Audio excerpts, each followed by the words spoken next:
लेकिन इस पिछली सरकार ने RT एक्ट की धज्जियां उड़ाई, 20-20 हज़ार विद्यालय बंद कर दिए। और हमारे मोदी जी ने भी जो 90 और 10 का UPA के समय जो हर विभाग को बजट मिलता था 90% केंद्र का और 10% स्टेट गवर्नमेंट का, उसको बढ़ा करके 60% केंद्र का और 40% स्टेट का कर दिया। तो स्टेट के पास में बड़ी वित्तीय प्रावधानों की बड़ी दिक्कत होगी, जिसके कारण से आज ये सारी की सारी मैं समझता हूँ समस्या हो गई है। तो जो आने वाला समय है वो कांग्रेस को लोगों ने इस आशा के साथ में दिया है कि हमारी जो प्राइमरी एजुकेशन हो चाहे माध्यमिक एजुकेशन हो वो क्वालिटी की एजुकेशन मिले। ये विद्यालय जो बंद कर दिए थे नॉर्म्स के विपरीत, उनको सबको खोलने की भी बात हो। और नवाचार के रूप में हमने जो बाल सभाओं को गांव के लोगों को विद्यालयों से जोड़ने की बात की है। अभी जो चल रहा है कि हम प्रश्न बैंक तैयार कर करके और हर जिले में बच्चों को दे रहे हैं विद्यालयों में, जिससे वो पहले बोर्ड की परीक्षाओं से पहले भी उनका टेस्ट ले लें, जिससे कम से कम किस विषय में हमारा बेटा कमज़ोर है इस बात का पता लग जाए तो उसको सुधार करने की भी गुंजाइश हो। और हम जो समसा के माध्यम से जहाँ भौतिक संसाधन कम है उनमें भी जो कमरे की बात हो, चाहे शौचालय की बात हो, चाहे फर्नीचर की बात हो, उसकी भी व्यवस्था करेंगे। 83,000 थर्ड ग्रेड के टीचर पूरे प्रदेश में खाली छोड़ के भारतीय जनता पार्टी की सरकार गई है। अब हम उन लोगों को भी भर करके कोर्ट से जो स्थगन है उससे निकल करके बाहर आकर के उनमें भी फील्ड में हम बच्चों को भेजेंगे, जिससे कोई भी ऐसा विद्यालय प्रदेश में नहीं रहे जिसमें एकल अध्यापक हो जो कभी बीमार होने की स्थिति में वहाँ के बच्चे फिर किसके हवाले होंगे, तो उनके लिए भी दिक्कत हो जाए। और मिड डे मील में भी गुणवत्ता बनी रहे, इसके भी प्रयास कर रहे हैं। हमने कल बीकानेर में अक्षय पात्रा के माध्यम से जो गर्म खाना और अच्छा खाना देने का जो किया गया लॉन्चिंग की गई है, उसका भी हमने रसोई का उद्घाटन किया था।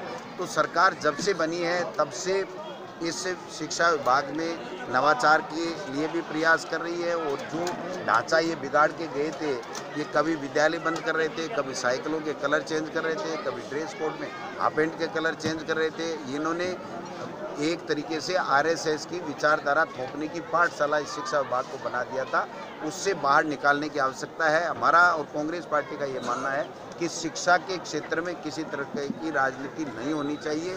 शिक्षा का वो क्षेत्र है जो हमारे बच्चों का भविष्य निर्माण जहाँ होता है, शिक्षा हमारी बुनियादी आवश्यकता है। उसके लिए तो हम लोगों को राजनीति से बाहर के भी काम करना चाहिए। इन्होंने पाठ्यक्रम में बदलाव करके इतिहास को तोड़ मोड़, महात्मा गांधी का भी जो पैराग्राफ छोटा कर दिया, जवाहरलाल नेहरू, इंदिरा गांधी जी जो देश के लिए एकता और अखंडता के लिए शहीद हो गई, उनका भी नाम मिटाने का काम किया। राजीव गांधी जी जो भारत रत्न थे, देश के प्रधानमंत्री थे, जो आप ये कंप्यूटर और ये जो मोबाइल और सब चीज़ ला रहे हो, ये सब राजीव गांधी जी लेकर के आए थे, उन्हीं की देन थे। उनको भी भुलाने के लिए इन्होंने तोड़ मरोड़ किया है। पंडित दीनदयाल जी के अलावा कुछ भी नहीं पढ़ाया। अब पंडित दीनदयाल जी RSS के संस्थापक हो सकते हैं, किसी विचारधारा के जो प्रमुख हो सकते हैं, लेकिन उनका इंदिरा गांधी जी का, महात्मा गांधी जी का, जवाहरलाल नेहरू जी का, राजीव गांधी जी का देश के लिए योगदान कम नहीं था। उनको भुलाने के लिए इन्होंने शिक्षा विभाग के जो प्रयोग किए हैं उसकी हम लोग समीक्षा करवा रहे हैं। और उचित समय पर समीक्षा उपरांत देख करके इतिहास के साथ इन्होंने जो राजनीतिक दुर्भावना से छेड़छाड़ की है उसको ठीक करने का काम शिक्षा है और जो विद्यार्थी मित्र क्या इनको देखिए, ये सब चीज़ें हमने दिखवाई है, अधिकारियों को निर्देश किए हैं कि जो भी संविदा पे हैं उनके लिए हम क्या कर सकते हैं। जिन लोगों को वापस निकाल दिया गया या जो लोग बाग आज सर्विस में नहीं रहे, जो किसी प्लेसमेंट एजेंसी के माध्यम से थे या संविदा पे थे, उनके लिए ये सरकार क्या कर सकती है। इसके लिए मुख्यमंत्री जी ने वेरी फर्स्ट डे ही पहली कैबिनेट की बैठक में ही एक कमेटी का गठन किया है, जिसका मैं भी मेंबर हूँ। हम सब लोग इनकी सूचनाएं एकत्रित कर रहे हैं। 5 साल में तो इन्होंने केवल बैठकें दी, कमेटियां बनाई, कुछ किया नहीं। हम सब लोगों ने 2 बैठकें तो जल्दी से जल्दी 1 महीने में ही करनी है। और इन लोगों के लिए क्या ठीक किया जा सकता है, किस प्रकार से बजट की और सारी स्थितियों को देख करके अब आप देखिए 8,000 रुपये किसान की ऋण माफी की उन्होंने घोषणा की और उसमें से 2,000 करोड़ रुपए देखे गए, 6,000 करोड़ रुपए तो हमारे जिम्मे छोड़ के चले गए।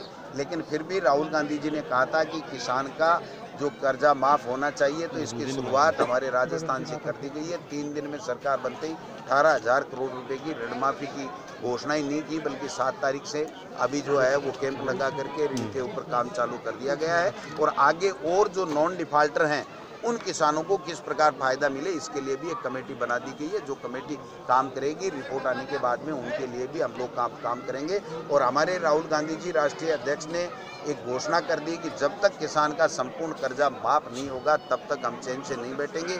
मोदी जी करते हैं तो ठीक है, नहीं 2019 में यूपीए सरकार आएगी तो किसान का संपूर्ण कर्जा माफ करेगा। पुजारियों की मांग रही है खातेदारी में जमीन करने की, उनके लिए कोई ऋण नहीं मिल रहा है तो देखिए, टीनेंसी एक्ट के जो प्रावधान है वो एक कानून के रूप में विद्यमान है।